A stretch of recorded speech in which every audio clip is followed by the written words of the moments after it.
अस्सलाम वालेकुम दोस्तों, मैं हूं अमान नजीब और आप देख रहे हैं फॉरेन टच की एक और वीडियो।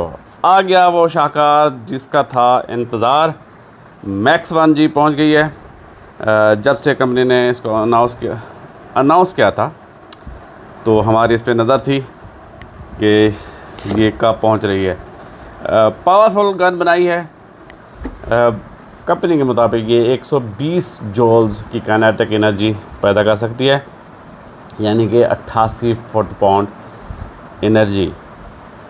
तो ये कितनी है समझाने के लिए मैं आपको बता दूं कि P35 या P15 अगर 18 ग्रेन के साथ 950 FPS दे तो वो 36 FP बनती है।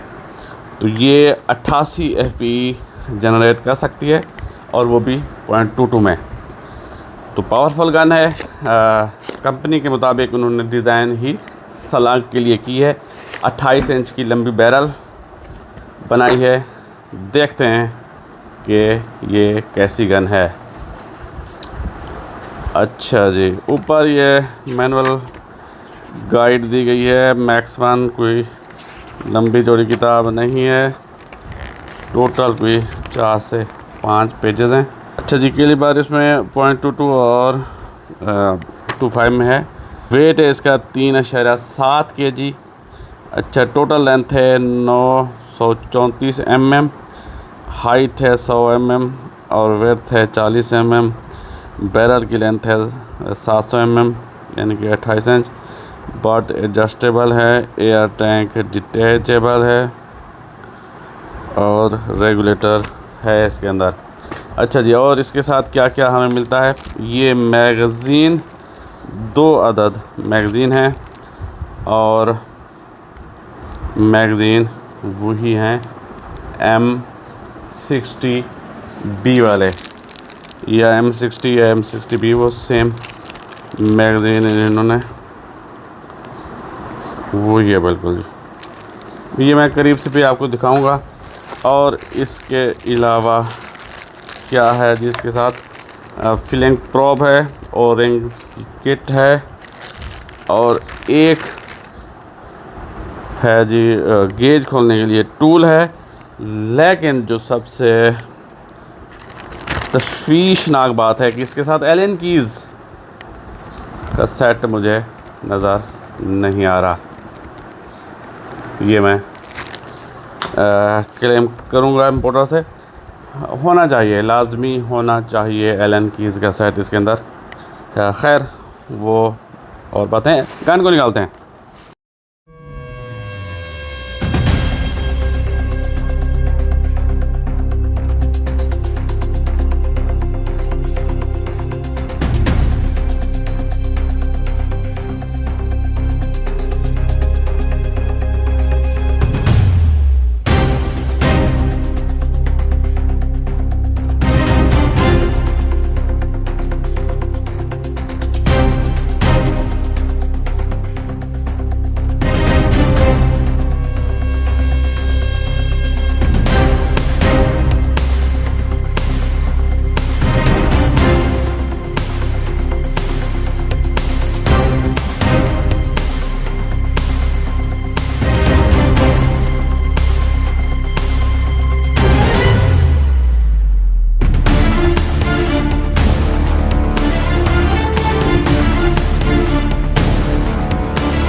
वाह,